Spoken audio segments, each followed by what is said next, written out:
C'est la médaille d'or de la communauté autonome de Catalogne. Peu de gens la reçoivent. Ils la lui ont donnée car il a toujours porté la Catalogne dans son cœur. C'est pour ça qu'ils lui ont offert cette distinction. Même s'il a gagné beaucoup de titres, c'est la plus belle chose que mon fils ait obtenue à mes yeux. C'est ce qui nous honore le plus en tant que parents.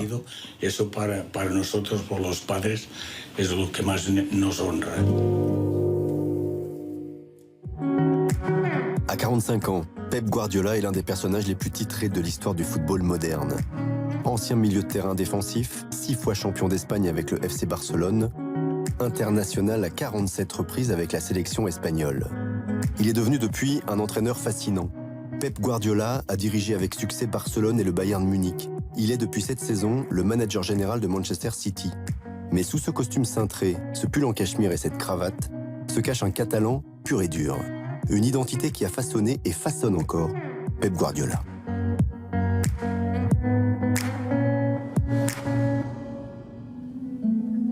Pour comprendre la destinée de l'entraîneur de Manchester City, il faut revenir à ses racines, celle de son père Valenti.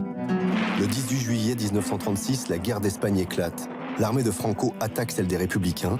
Valenti a 5 ans.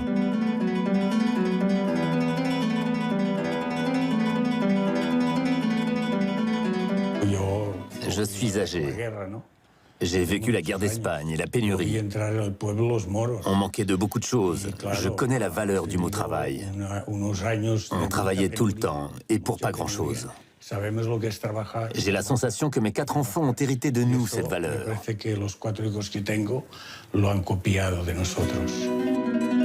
En 1937, les Guardiola s'exilent à la campagne, à quelques kilomètres de San Pedor.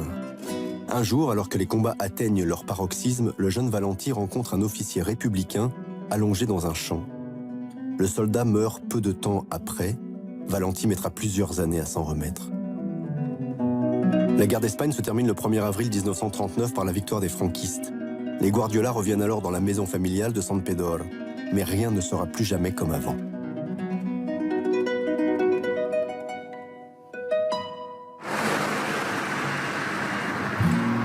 San Pedor, petit village de 8000 habitants, situé à 75 km de Barcelone, la capitale de la Catalogne.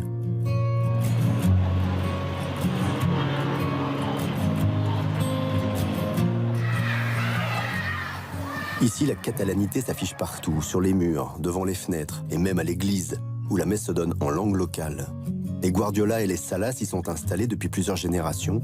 Valenti Guardiola a 10 ans lorsqu'il arrête l'école. Il devient apprenti maçon pour aider son père à faire vivre la famille. J'étais très exigeant avec moi-même. Il fallait que je donne l'exemple. Et il me semble que Pep est pareil. Il montre l'exemple. Il est attentif au comportement des autres. Il leur demande d'aller au bout d'eux-mêmes, comme lui. C'est un bosseur. Il a lutté pour obtenir ce dont il rêvait. C'est un trait du caractère catalan. Même quand les choses vont mal, il faut continuer à se battre, savoir réagir et relever la tête. Nous sommes souvent tombés au cours de notre histoire et à chaque fois, on s'en est remis. Ici à San Pedor ou à Manresa, la ville d'à côté, nos parents nous transmettent cela. Nous baignons dans cette mentalité catalane. Valenti Guardiola rencontre Dolores Sala à la fin des années 40. Elle travaille à l'usine de textile de San Pedor comme de nombreuses femmes de la région. Le couple se marie et donne naissance à 4 enfants. 2 filles, Francesca et Olga, puis 2 garçons, Pep et le Benjamin Pere. Il vient d'une famille nombreuse. Ses parents se sont sacrifiés pour que tous leurs enfants grandissent de la meilleure des manières possibles. C'est quelque chose que Pep porte dans son ADN. Pour Pep, c'est très important d'étudier, de travailler, de toujours continuer à apprendre.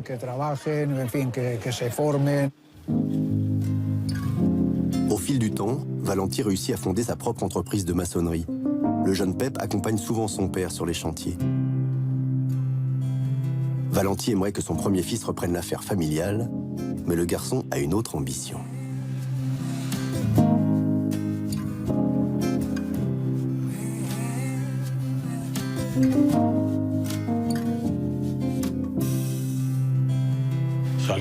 Pep a toujours été motivé par l'idée de devenir footballeur. Dès qu'il finissait l'école, il allait jouer sur la petite place à côté de chez nous. Il avait toujours un ballon avec lui, que ce soit à la maison ou même au collège. Pep était un dingue de football. Il pouvait pleurer pour un match perdu. Nous, on était seulement déçus de ne pas avoir gagné. C'est dire l'importance que tout ça prenait pour lui.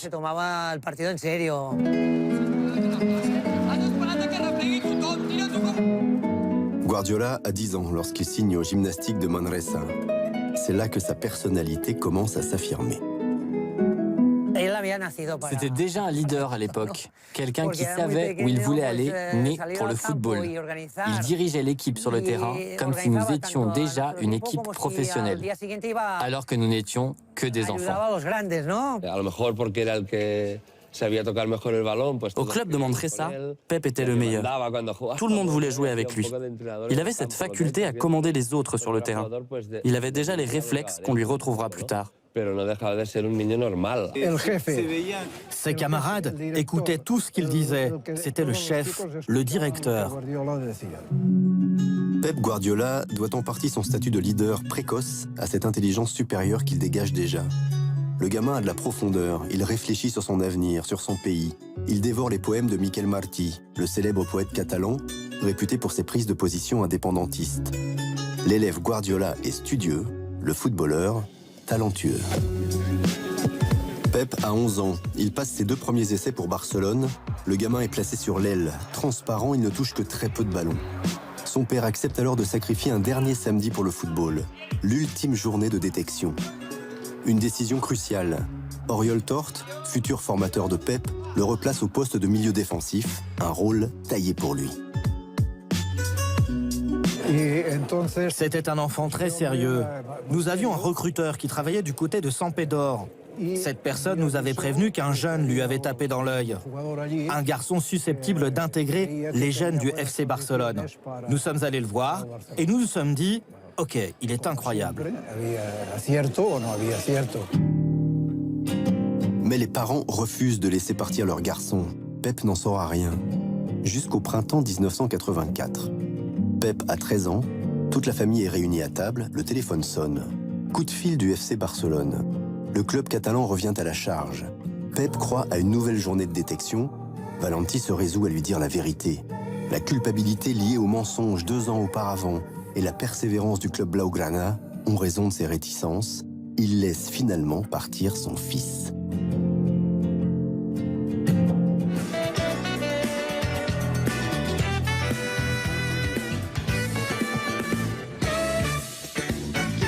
Pep Guardiola arrive à la Masia à 13 ans en juin 84. Ses camarades de chambre se nomment Albert Ferrer, futur défenseur international, ou encore Tito Villanova, le futur adjoint du Catalan.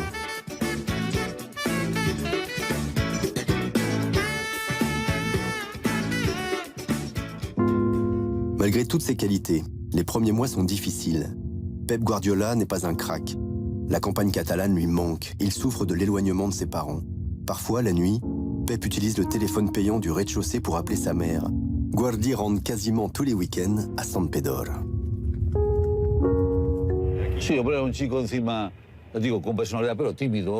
C'était un gamin d'un petit village, un garçon timide. Mais il s'est assez vite fondu dans notre groupe de 30 joueurs nés en 71. À Barcelone, il faut vite s'adapter. On est dans un grand club. Les jeunes qui arrivent à la Masia sont tristes au début. Ils ont quitté leurs parents, ils se sentent abandonnés. Mais grâce à son intelligence, Pep s'est intégré assez facilement au centre de formation. On a tout de suite apprécié sa lecture du jeu. C'était un garçon fragile physiquement, mais il était toujours bien placé sur le terrain. On ne se souciait pas trop de son déficit physique.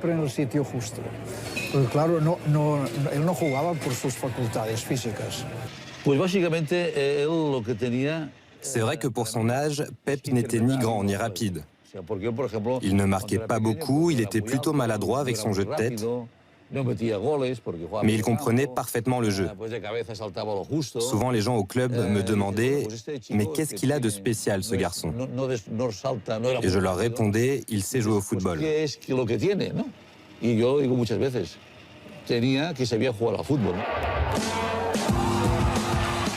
seva veu amb impotència la trajectòria definitiva que Guardiola ha donat a la pilota. À la Masia, Pep Guardiola est biberonné à la culture barcelonaise. Tous les matins au réveil, il jette un œil au stade du Camp Nou qu'il voit depuis la fenêtre de sa chambre. Une source de motivation supplémentaire pour atteindre l'antichambre des professionnels. L'équipe première est alors entraînée par Johan Cruyff, triple ballon d'or et ancien joueur du club. Nous sommes en 1988, Pep Guardiola a 17 ans. Cruyff sera son mentor. La cultura. À cette époque, les clubs recrutaient des jeunes joueurs qui ressemblaient plus à des athlètes qu'à des jeunes qui savent manier le ballon. Nos concurrents misaient tout sur le physique, mais à Barcelone, on a privilégié autre chose. Les footballeurs techniques avant tout. Les gens se demandaient si Guardiola allait grandir suffisamment pour passer un jour professionnel, mais avec Johan Cruyff, cela ne nous préoccupait pas, même si Pep partait de loin. Quand Cruyff prend l'équipe en 88, Barcelone est un chef-d'œuvre en péril. Ils ont gagné un titre en 20 ans et Cruyff a les pleins pouvoirs et il s'engage à faire appel aux jeunes de la Masia pour tout reconstruire. Cruyff fait débuter Guardiola à son poste habituel, devant la défense, au milieu, et Guardiola est nul. Catastrophique. Et il le sort à la mi-temps avec cette phrase qui est devenue célèbre: Eres más lento que mi abuela. Tu es plus lent que ma grand-mère. Guardiola n'a pas de pied gauche, pas de jeu de tête, il ne dribble pas, il shoote très peu au but et il n'est pas rapide. Mais Cruyff ne va pas le lâcher. Il a une idée fixe, Cruyff. Il veut un pivot devant sa défense pour lancer le jeu. Et aux entraînements, il est toujours derrière lui, toujours sur lui. En même temps, ça convient tout à fait à Guardiola parce que c'est un perfectionniste, c'est une éponge, il absorbe tout. Et il ne se rebute jamais, et jusqu'à l'exténuation, ça va. Et finalement, il arrive à devenir le joueur dont Cruyff avait rêvé. Johan Cruyff dirige le Catalan de 90 à 96. Il forge une culture footballistique à sa Dream Team, le surnom donné à son équipe à l'époque. Avec Cruyff, Guardiola remporte une Ligue des Champions et 4 Ligas. Il se retrouve dans ce style unique au monde, qui fait écho à son besoin de nourrir son identité catalane. Identité culturelle et sociale au départ, footballistique également. Guardiola dit avoir tout appris de cette époque-là.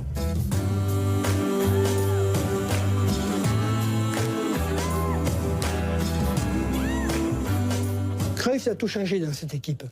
Le système de jeu, la tactique, il a tout révolutionné. La victimisation, qui était toujours la bonne excuse de Barcelone, l'arbitre, les blessés, l'état de la pelouse, c'est fini. Avec Cruyff, ça disparaît tout ça. Il fait de cette équipe une équipe qui ne perd plus, qui ne perd jamais. Grâce à Johan Cruyff, Pep Guardiola assoit sa personnalité. Il quitte Barcelone en 2001. Il tente sa chance en Italie sans réussite et met un terme à sa carrière en 2006 après une ultime aventure au Mexique. L'ex-milieu de terrain défensif décide alors de passer ses diplômes d'entraîneur. Il revient en Catalogne, chez lui, et prend en main l'équipe réserve de Barcelone en 2007. L'année d'après, Frank Rijkaard, le coach de l'équipe première, est limogé. Et pour remplacer Rijkaard, le président, Laporta, a reçu 12 000 dossiers. Et dans la shortlist, il a 3 noms. Il reste 3 noms. Mourinho, Scolari et Wenger. Et c'est le nom de Guardiola qui sort du chapeau. Alors, évidemment, tout le monde a pensé à l'influence de Cruyff. Cruyff ne l'avouera jamais, ne le dira jamais. Mais dans la presse, il conforte ce choix. Et il dit, Pep est l'homme de la situation, celui qui fera bien jouer l'équipe et qui va la redresser. Pep Guardiola passe 4 années sur le banc de Barcelone, de 2008 à 2012. 4 saisons ponctuées de 2 Ligues des Champions et 3 Ligas. Mais davantage encore que le palmarès, c'est le style qui impressionne. Une récupération de balles haute et une possession à outrance. L'identité sportive de Pep Guardiola a rejoint celle de Johan Cruyff. Il a pris des choses chez les uns et chez les autres. Il se renseigne pour s'enrichir et prendre la meilleure décision possible. Par exemple, il consulte toujours ses adjoints avant de faire un choix. Mais au final, c'est lui qui tranche. Il a beaucoup voyagé. Il a notamment été en Amérique latine pour rencontrer d'autres entraîneurs et parler football avec eux.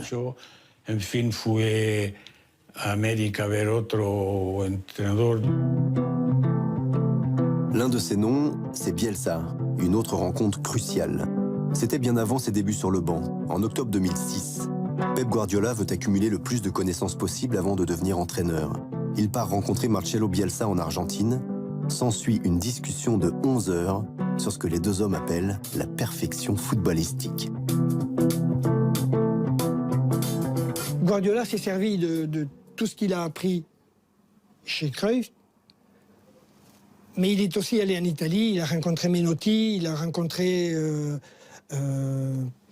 Bielsa, il est allé jouer avec Lille au Mexique, Juanma Lillo, un espagnol, un entraîneur espagnol. Il a pris un peu de tout le monde, le meilleur de ce qui lui allait bien pour faire sa cuisine à lui. Pep a toujours été studieux, mais aussi très curieux. Il veut toujours tout savoir. À l'époque, il me posait des questions en permanence sur le jeu. Sur comment bien jouer au football. Il avait déjà une vision d'ensemble de son sport. Il me demandait souvent, si les adversaires viennent à cet endroit du terrain, que doit-on faire? Il se préoccupait de lui, mais de ses partenaires aussi, et ce, dès son entrée à la Masia. Après une année sabbatique lors de la saison 2012-2013, Pep Guardiola signe au Bayern Munich. Il y restera 3 ans, de 2013 à 2016. Certains lui reprochent de ne pas avoir gagné la Ligue des Champions avec le club allemand. D'autres parfois le changement brutal de style de jeu à Manchester City, le club qu'il entraîne cette saison.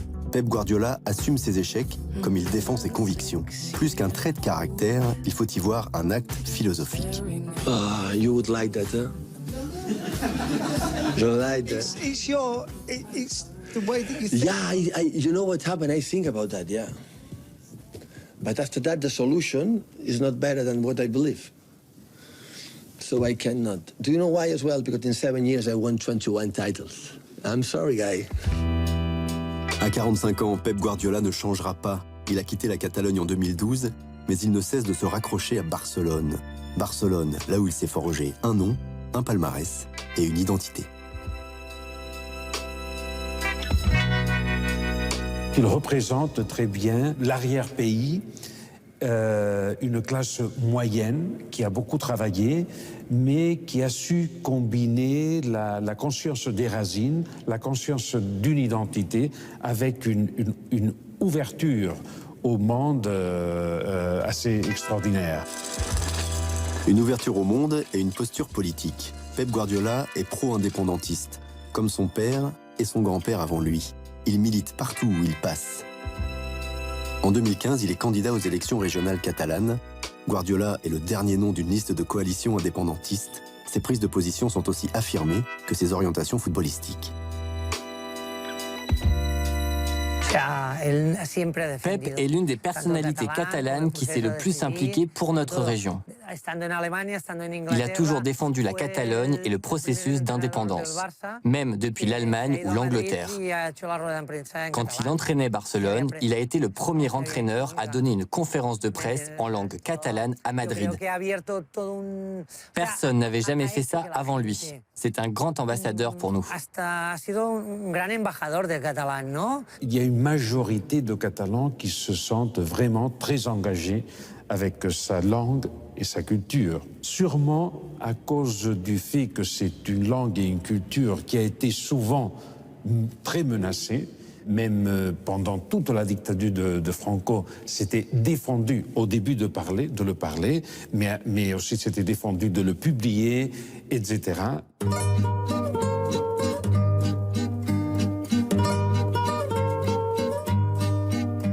Españoles, Franco ha muerto.